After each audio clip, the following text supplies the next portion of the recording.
Hello दोस्तों, good evening. नमो नमः, नमः संस्कृताय। मैं माला मैम आप सभी का हार्दिक स्वागत और अभिनंदन करती हूँ आपके अपने YouTube channel yes classes one में।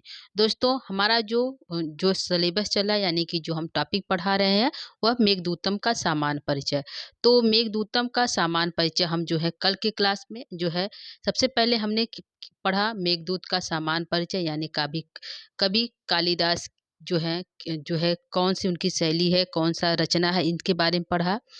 जो है कल के क्लास में हमने जो है पूर्व मेघ का जो है सामान्य परिचय यानी पूर्व मेघ जो कथानक है मेघदूतम का, उसमें कथानक के रूप में क्या है, कैसे कथानक चलती है और कथानक में जो है कहाँ से कौन सी नदी, कौन सा पर्वत और कौन सा पहाड़, कौन सी झरना पड़ती है, इसके बारे में कल के क्लास में इसका सामान्य परिचय हुआ है।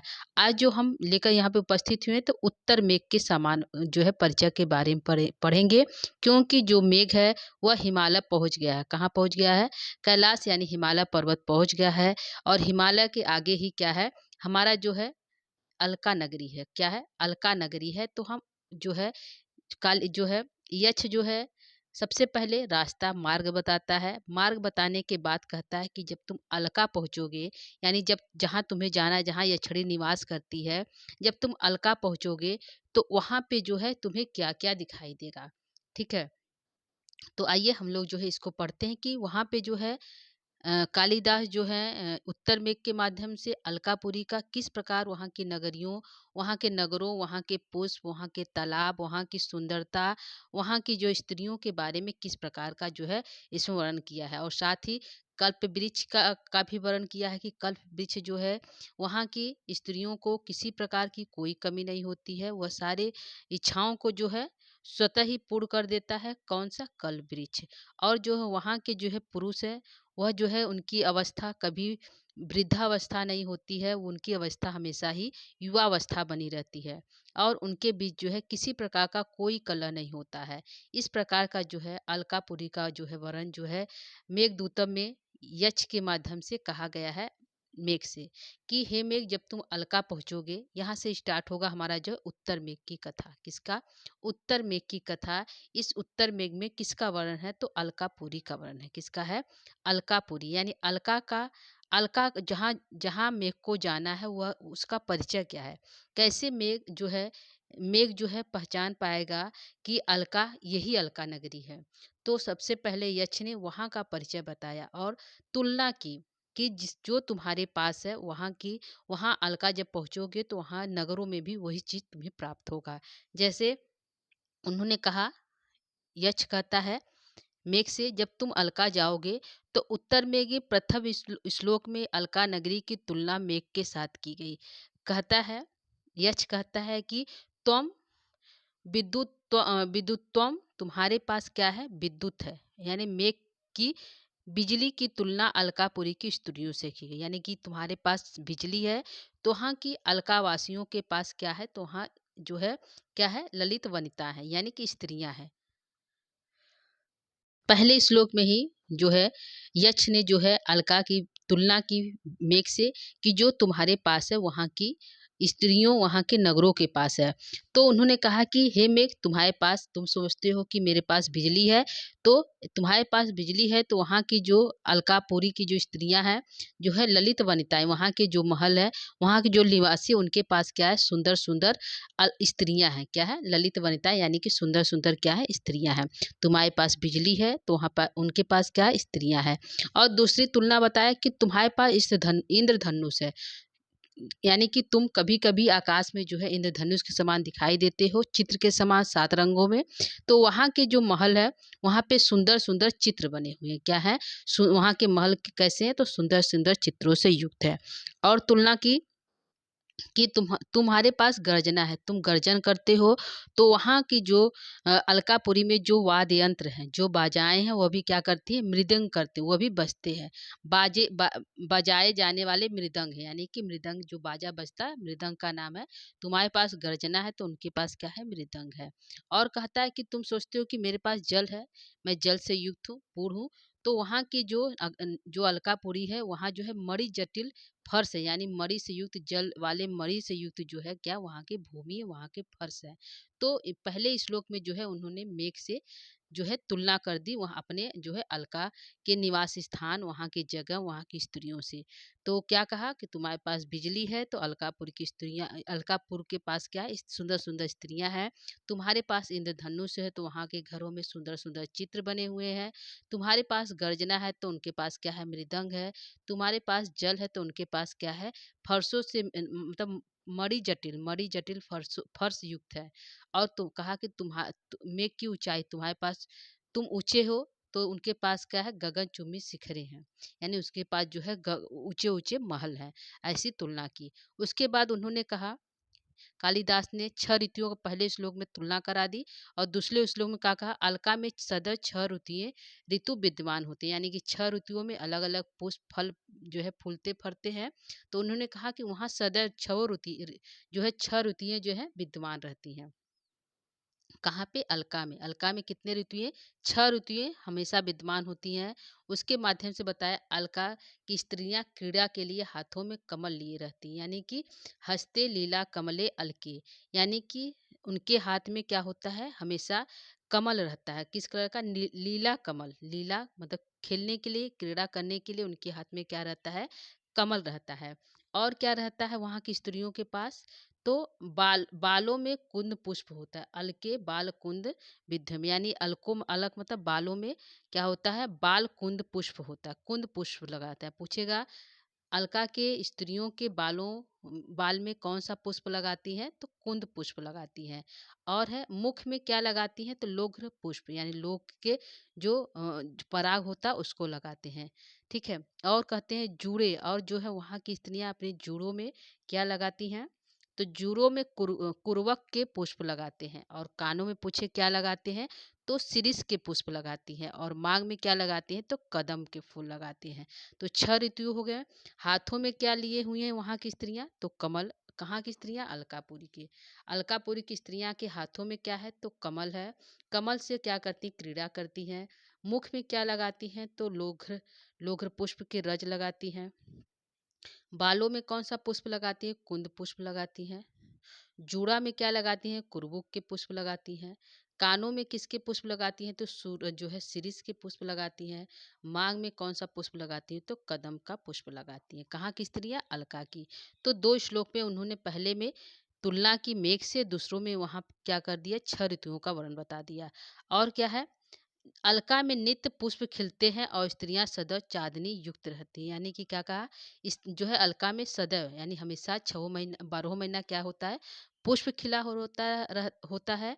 और जो वहाँ की जो रातनी होती है, चांदनी रात होती है, यानी कि 15 दिनों का अंधेरिया और 15 दिनों का चांदनी रात नहीं होती, यानी 30 दिन क्या होता है, चांदनी रात होती है। क्योंकि वहाँ पे जो है चंद्र की किरणें हमेशा पड़ती रहती है। ठीक है। आगे है, अलका में यक्ष सदैव ही युवावस्था होते हैं। पूछेगा, कहाँ की युवा जो है पुरुष हमेशा युवावस्था रहते हैं, तो अलका के जो यक्षड़ाराम है वहाँ के हमेशा युवावस्था रहते हैं। और जो है कुबेर, जो है यहाँ पे एक पंक्ति दिया, कुबेर का भाई रावण है, जो पुष्पक विमान रावण के पास था उसको ले लिया था, ये अलग से दिया है। तो इसको हो गया। आगे हम देखते हैं।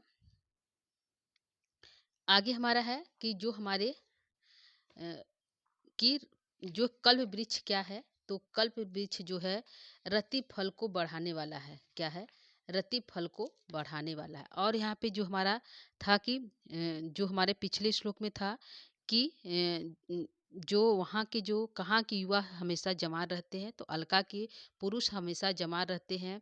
किनके नेत्रों में आंसू जो है नहीं आते, तो अलका वासियों के जो युवक हैं उनके नेत्रों में आंसू नहीं आते हैं। ठीक है।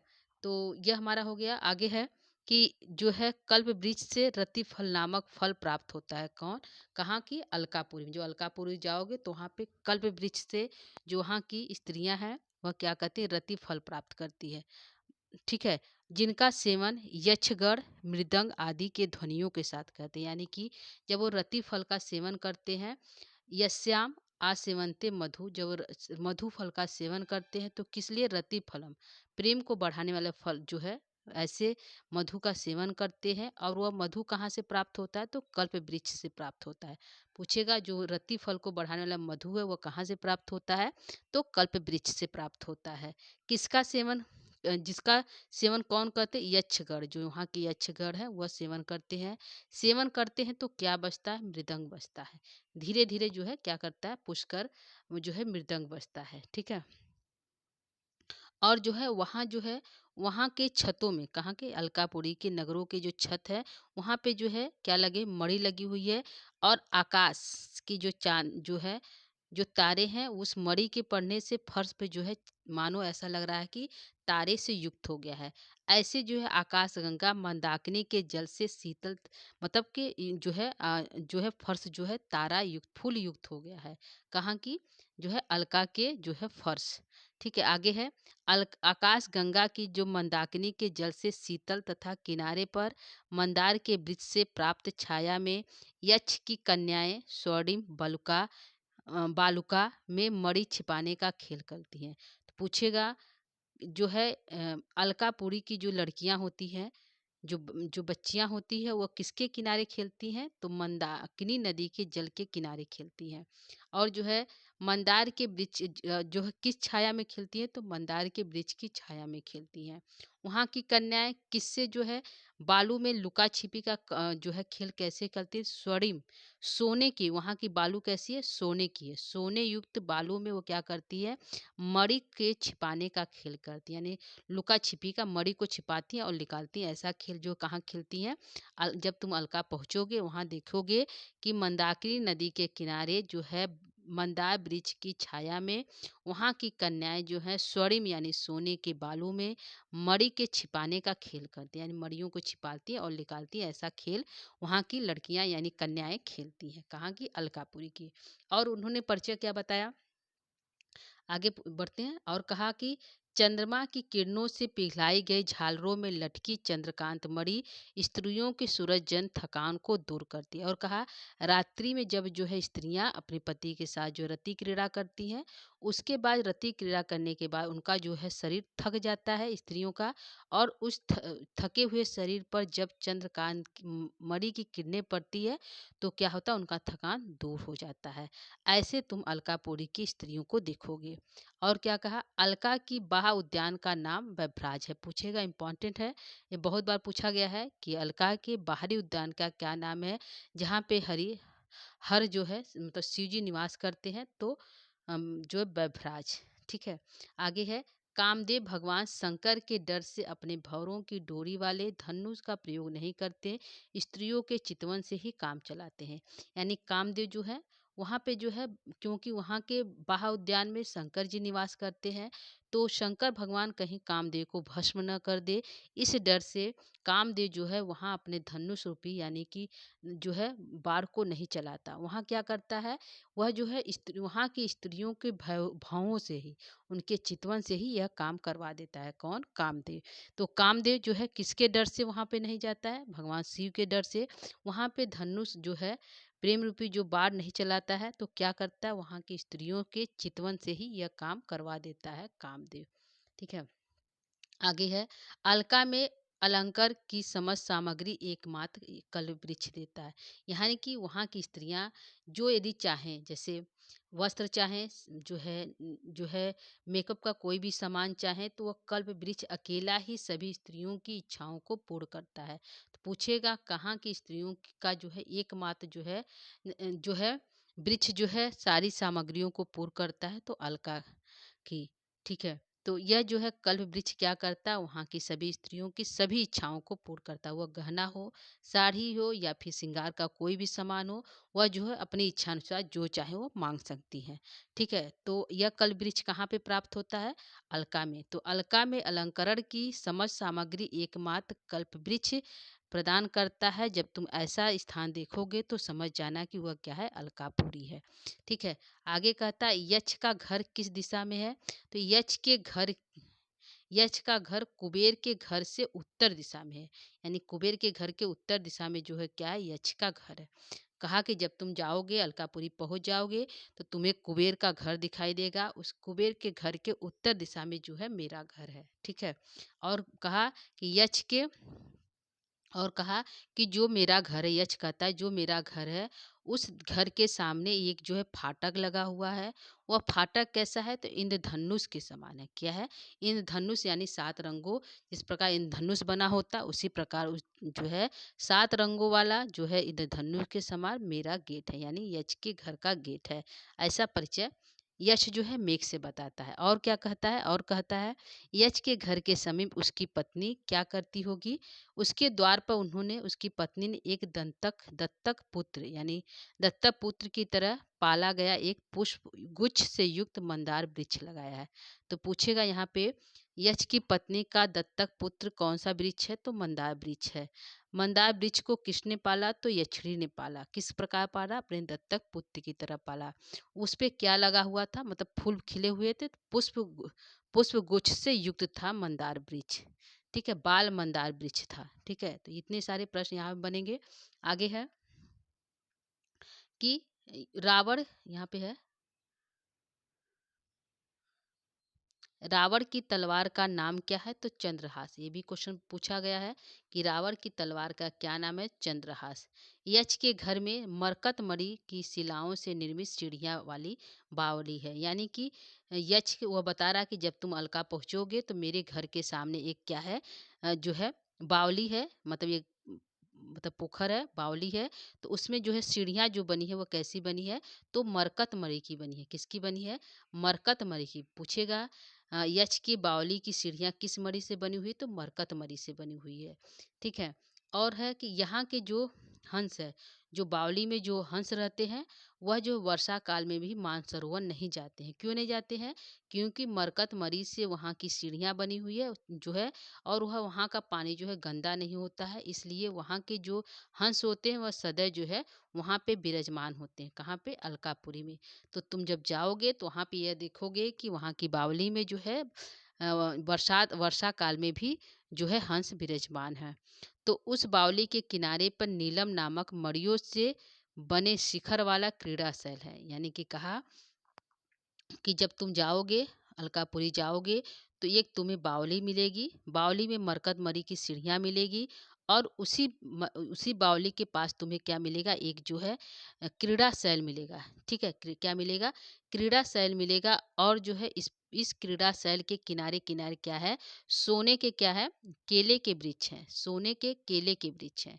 किसके? मरकतमणि के। तो पूछेगा जो है जो है वह जो है क्रीड़ा शैल किस मणि से बना हुआ है? उसके शिखर वाला भाग, ठीक है। नामक मड़ियों से बने नीलम नामक मड़ियों से बने शिखर वाला शिखर, यानी कि इसका जो ऊपरी भाग जो है नीलमणि से बना हुआ है। तो नीलमणि से बना हुआ शिखर वाला क्रीड़ा शैल किसका है? तो यक्ष का है। और जो उसके चारों तरफ बाउंड्री की गई है तो किसके की गई है? सोने के जो है स्वर्ण केले, यानी जो है सोने के वृक्ष है, केले के वृक्ष है, उससे की गई है, ठीक है। और जो है क्या है? और जो उसी क्रीड़ा शैल पर, यानी कि ये क्रीड़ा शैल है, क्रीड़ा शैल पर यह जो है नीलमणि की जो इसकी चोटी है, इसके किनारे सोने के वृक्ष है केले के। और इसी इसी मरकतमणि पर जो है अशोक के वृक्ष हैं। क्या है? एक अशोक के वृक्ष हैं और एक जो है मौलसिरी के वृक्ष हैं, ठीक है, दो है। और इसी पे जो है क्या बना हुआ है? इस प्रकार का एक बना हुआ हमारा जो है कुंज बना हुआ है, शैलकृप मालती लता का कुंज है, ठीक है। और जो है इसी पर जो है एक सोने का अंडा नुमा जो बना हुआ है, और यहीं पे जो है मोर जो है विश्राम करता है, और इसी मोर को जो है यक्षिणी जो है नचाती है, ठीक है। तो इस प्रकार के क्वेश्चन जो है इसी बनेगा। तो आइए आगे पढ़ते हैं। आगे है कि क्रीड़ा शैल पर ही रक्त अशोक, जिसको अशोक का वृक्ष कहते हैं, और एक मौलसिरी का वृक्ष है जिसके वकुल भी दो वृक्ष हैं। किस पे है? तो क्रीड़ा शैल पर ही है, ठीक है। क्रीड़ा शैल पर माधवी लता का कुंज है, ठीक है। और क्या है? अशोक यछरी के बाएं पर पैर और बगुल जो है मुख की मदिरा का अभिलाषी। पूछेगा जो अशोक का जो वृक्ष है यक्ष के किसके प्रेम के लिए अभिलाषी है? तो बाएं पैर के प्रेम के लिए अभिलाषी, कि वो बाएं पैर से जो है अशोक के वृक्ष को छू दे। और जो है मौलशैरी का जो मौलसिरी का जो वृक्ष है वह किसके लिए व्याकुल है कि मुख की मदिरा की अभिलाषी, यानी कि यक्षिणी जो है अपने मुंह में मदिरा डालकर उसके ऊपर जो है मतलब छिड़क दे, ऐसा जो है व्याकुल कौन है, मौलसिरी का वृक्ष है। दोनों वृक्ष के मध्य में मरकत मणि की क्या बनी हुई, बेदी बनी हुई। तो पूछेगा अशोक के वृक्ष और मालसौरी के वृक्ष के बीच में किस किस मणि से बेदी बनी हुई है, तो मरकत मणि से बेदी बनी हुई है। ठीक है। और जो है इसी मरकत मरी पर एक जो है सोने का सैल पर ही स्फटिक के पटरे वाले सोने की वाशिष्ठी यानी अंडा बना हो, यानी ये मरकत मरी की जो है अथवा बनी मरी जो है बेदी है, तो इसी बेदी पर एक सोने का स्फटिक बना हुआ है और इसी पर जो है मोर आकर जो है बैठता है। ठीक है। तो आगे है बनी हुई है जहाँ पे मोर सायंकाल में आकर बैठता है। इसी मोर को क्या करती है यक्षिणी जो है, मयूर जो है यक्षिणी की तालियों और कंकड़ों द्वारा नचाया जाता है, यानी कि यक्षिणी जो है ताली बजाती है, ताली बजाने से उसके कंगन भी बजते हैं और जो है मयूर क्या करता है, नाचता है। ठीक है। तो यहाँ 4-5 क्वेश्चन बनते हैं शैल वृक्ष क्रीड़ा शैल से। पहले बात है कि क्रीड़ा शैल कहाँ पे है, तो जो है तालाब के पास है, जिसको हम क्या कहते हैं, जिसको हम बावली कहते हैं। जैसे एक बावली है, बावली के पास एक क्रीड़ाशैल है, क्रीड़ाशैल पर 2 वृक्ष हैं, एक अशोक का, एक मानसौरी का। इसी पर जो है मरकत मली का बेदी है, इसी पर जो है अंडानुमा ये है, इसी पर मोर नाचता है। ये है हमारा जो है नीलमणि का बना हुआ है, इसकी सीढ़ियाँ मरकत मरी की बनी हुई है। तो ये सभी सवाल जो है यहाँ की जो है यक्ष के घर के पास का है। ठीक है। तो यह इसको ध्यान रखिएगा। आगे हम चलते हैं। यक्ष के द्वार पर दोनों तरफ शंख और पद्म का चिन्ह है, यानी करा कि जब मेरे घर पा जाओगे तो तुम्हें दोनों दरवाजे पर एक दरवाजे की तरफ शंख का चिन्ह और एक दरवाजे की तरफ पद्म का चित्र दिखाई देगा। ठीक है। मेघ अलकापुरी में यक्ष के घर के में बने क्रीड़ाशैल पर बैठता है और जुगनुओं की पंक्ति की सदृश मंद मंद प्रकाश डाल उसके घर में डालता है। कहता है मेघ कहता यक्ष कहता है जब तुम जाओगे मेरे घर तो तुम्हें क्रीड़ाशैल पर क्या करना है, बैठ जाना है।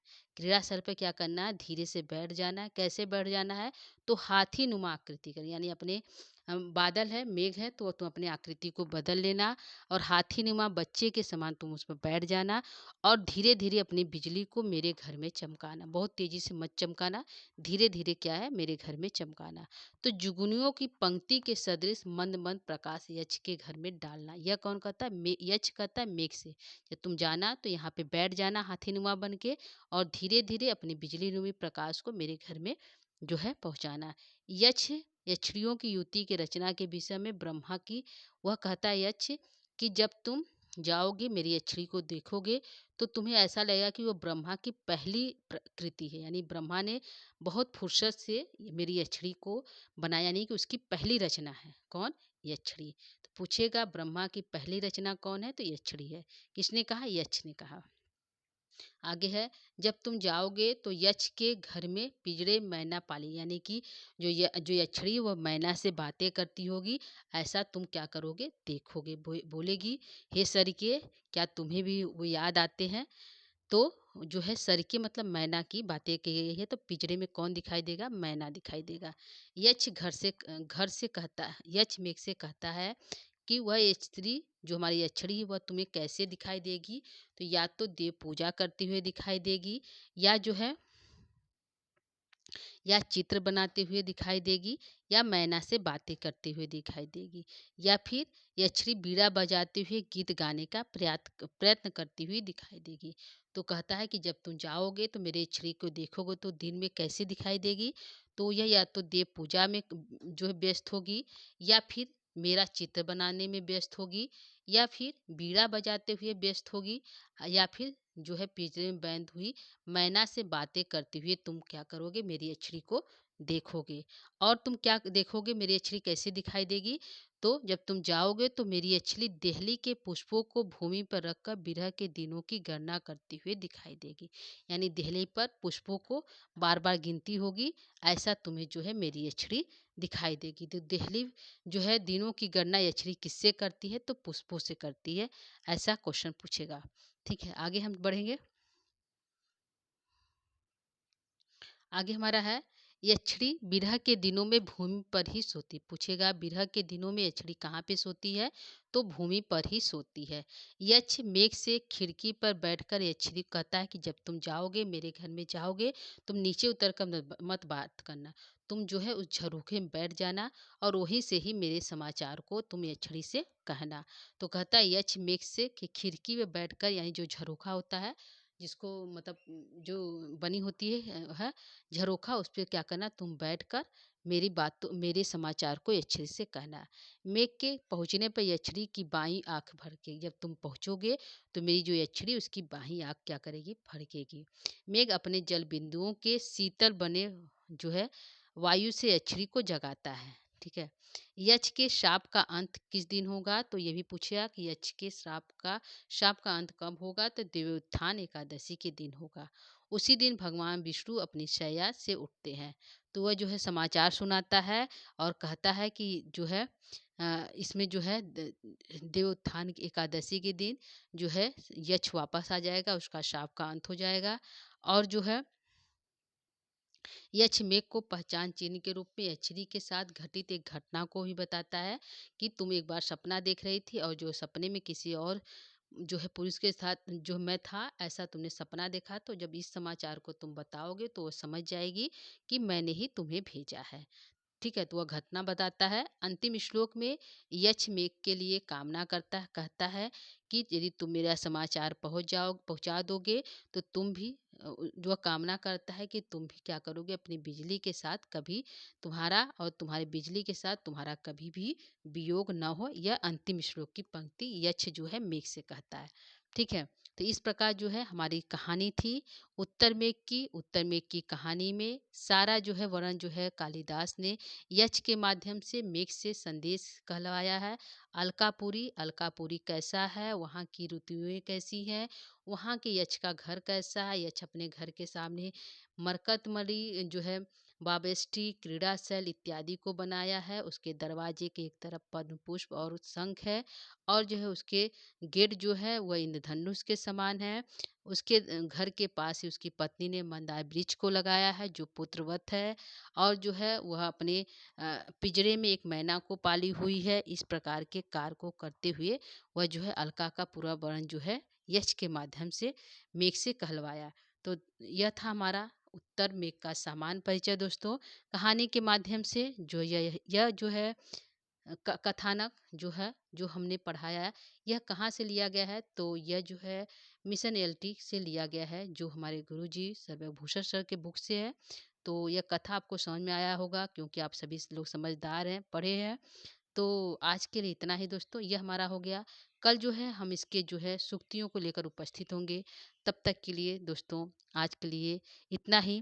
क्लास देखने के लिए आप सभी का धन्यवाद। और जो है यदि आप चैनल पे पहली बार हो तो आप जो है चैनल को सब्सक्राइब, लाइक इत्यादि कर दीजिए।